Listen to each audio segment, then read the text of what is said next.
Kembali tim Cimat punya cerita. Cerita misteri bersambung.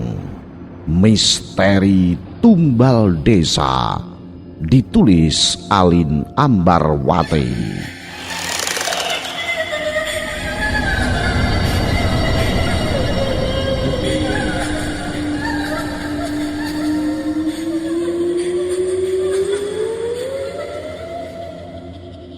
Di sebuah desa yang terletak begitu jauh dari pusat kota, tinggallah sebuah keluarga yang begitu harmonis. Kehidupan mereka sangatlah jauh dari kata kekurangan. Rumahnya begitu megah, mobil-mobil berjejeran di garasi, dan 3 anak di dalam keluarga itu mampu menempuh pendidikan di sekolah yang elit. Aku merupakan anak terakhir di keluarga tersebut. Namaku Bagas. Saat ini usiaku tepat di angka 17 tahun. Aku memiliki 2 kakak yang begitu cantik. Mereka bernama Raya dan Airin. Sementara kedua orang tuaku yang begitu baik bernama Rekso dan Aminah. Kami hidup saling beriringan tanpa ada pertengkaran sekalipun. Sedari belia aku terbiasa hidup berkecukupan. Apa yang aku inginkan selalu dikabulkan oleh kedua orang tuaku. Kedua orang tuaku merupakan pengusaha makanan yang cukup terkenal di kotaku, terutama di desaku.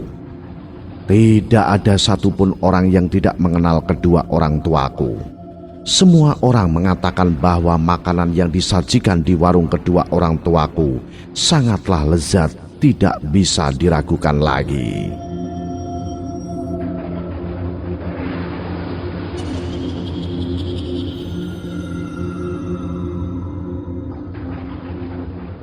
Hari ini tepat di hari Sabtu, menjadi hari yang paling buruk di dalam keluarga kami. Ditemukan bangkai tikus di dalam kaldu yang disajikan oleh bapak dan ibuku. Bapak maupun ibu tidak tahu menau tentang asal-muasal bangkai itu. Sebab bapak dan ibu merasa hidangan yang disajikan selalu dalam keadaan bersih tanpa kotoran sekecil apapun. Penemuan tersebut pun diketahui dengan cepat oleh para pengunjung warung kami. Semua orang pun memuntahkan makanan yang sudah terlanjur disantapnya. Mereka mengamuk, tidak terima akan pelayanan dan hidangan yang disediakan di warung. Bahkan seluruh pengunjung meminta ganti rugi kepada bapak dan ibu. Suasana warung sangatlah kacau saat itu. Aku kebetulan sedang berada di warung dan aku melihat dengan mata kepalaku sendiri kekacauan yang terjadi. Ibuku menangis dengan kejadian janggal tersebut. Sementara bapak mencoba menyelesaikan persoalan tersebut dengan jalan damai. Bapak pun bersedia membayar ganti rugi kepada seluruh pengunjung. Setelahnya warung bapak dan ibuku sangatlah sepi.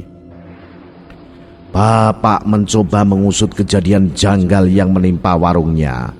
Terpintas di dalam pemikiran bapak bahwa rival usahanya lah yang melakukan hal keji tersebut.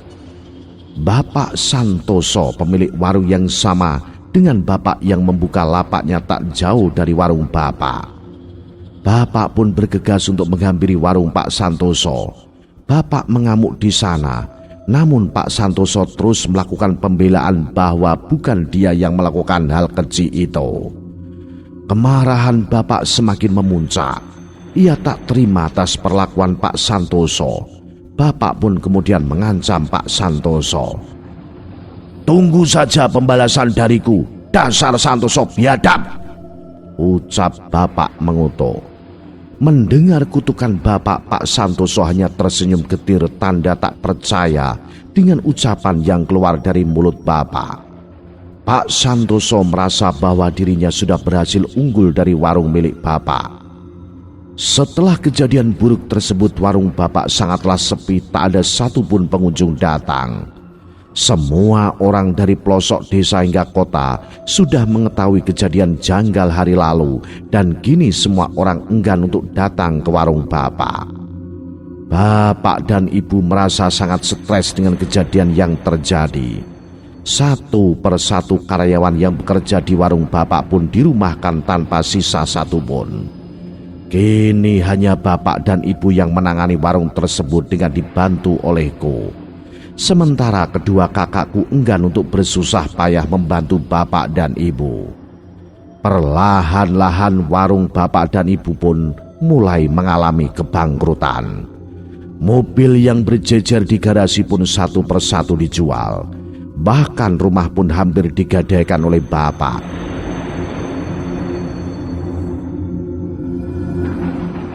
Kebangkrutan bapak dan ibu pun berimbas pada sekolahku dan kedua kakakku.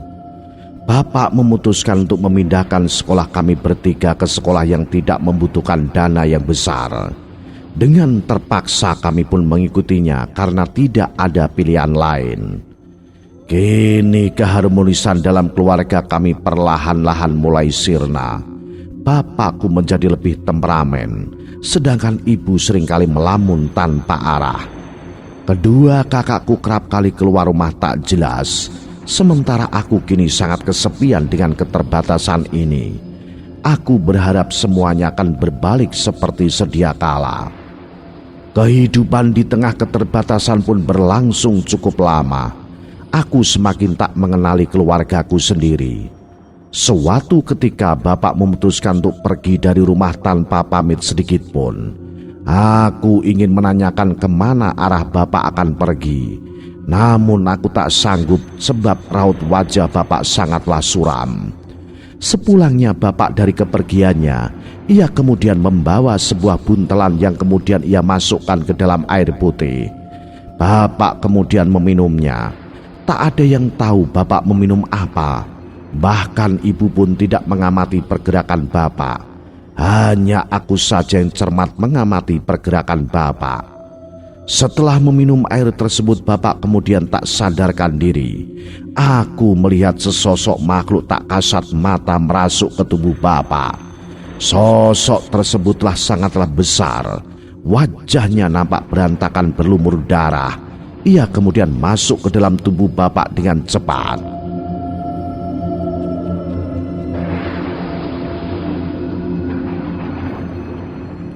Keesokan harinya, terjadilah hal yang sangat berbeda dari biasanya. Raut wajah bapak kembali segar seperti sedia kala. Lebih tepatnya sesaat sebelum warung miliknya bangkrut, ia kemudian berbisik lirih kepada kami semua. "Semua akan kembali, jangan khawatir," ucap bapak dengan begitu tegas. Aku tidak mengerti maksud dari perkataan bapak. Tetapi aku memiliki firasat bahwa perkataan bapak tersebut merupakan sebuah petaka. Aku sangat ingat kemarin bapak dirasuki oleh sosok tinggi besar dengan wajah kacau dengan begitu cepat. Namun bapak tak sedikit pun bergeming ataupun meronta-ronta. Pagi ini bapak memutuskan untuk membuka kembali warung miliknya. Bapak mengubah semua tata letak warung dengan sangat teliti. Ia kemudian meletakkan satu gelas air putih lengkap dengan bunga kantil di dalamnya ke semua pojok ruangan. Bapak mengatakan bahwa tujuannya untuk mengharumkan ruangan. Namun aku merasa ada yang janggal dari perkataan bapak tersebut. Kedua kakakku beserta ibu merasa kesal terhadap bapak. Mereka tidak yakin jika warungnya akan kembali ramai. Terlebih jika ingat kekacauan beberapa waktu lalu yang mengakibatkan kehidupan mereka menjadi kacau. Namun bapak terus menegaskan bahwa kali ini akan berbeda dan semua orang akan datang tanpa terkecuali. Benar saja, belum genap 1 jam membuka warung, satu persatu orang sudah berbondong-bondong untuk berdatangan. Aku sendiri begitu heran sebab bapak tidak memasang iklan ataupun sejenisnya.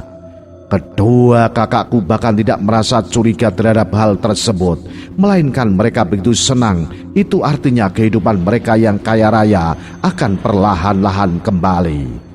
Namun ibu sama sepertiku menaruh curiga kepada bapak sebab perubahan tersebut memang begitu janggal. Kini warung Bapak kembali menjadi warung dengan sejuta kelezatan. Semua orang ketagihan jika sudah menyantap makanan yang disajikan oleh Bapak. Satu persatu karyawan Bapak dipanggil untuk bekerja dan memulai semuanya sejak dari awal.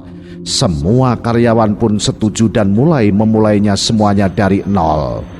Kehidupan kedua orang tuaku pun perlahan-lahan kembali seperti sedia kala. Namun Bapak tetap saja menyimpan dendam membara kepada Pak Santoso yang sudah melakukan fitnah keji terhadap Bapak. Bapak pun kemudian menyusun rencana untuk membalas dendamnya kepada Pak Santoso. Sosok makhluk tak kasat mata yang kulihat masuk ke tubuh Bapak kini terlihat lagi. Namun hanya aku yang mampu melihatnya. Aku terus bertanya-tanya dalam benak, hal apa yang dilakukan oleh Bapak hingga sosok tersebut mengikuti Bapak terus-menerus. Aku ingin menceritakannya kepada ibu, namun aku takut ibu akan memarahiku. Hari ini adalah hari pembalasan dendam Bapak kepada Pak Santoso. Aku melihat Bapak memasukkan ramuan yang ia bawa waktu itu dan kemudian mencampurkannya ke dalam air putih. Bapak kemudian mengirimkan minuman tersebut melalui jasa kurir kepada Pak Santoso. Aku pun mengikuti arah perginya sang kurir. Sesampainya di warung Pak Santoso, kurir tersebut langsung memberikan botol tersebut kepada Pak Santoso.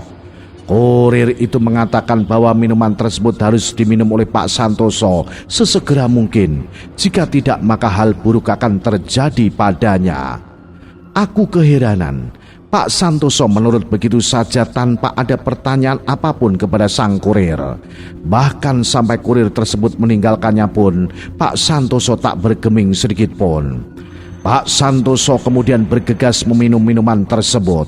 Setelahnya aku melihat dari kejauhan, sosok makhluk tinggi besar dengan wajah sangat kacau perlahan menggerogoti tubuh Pak Santoso perlahan demi perlahan.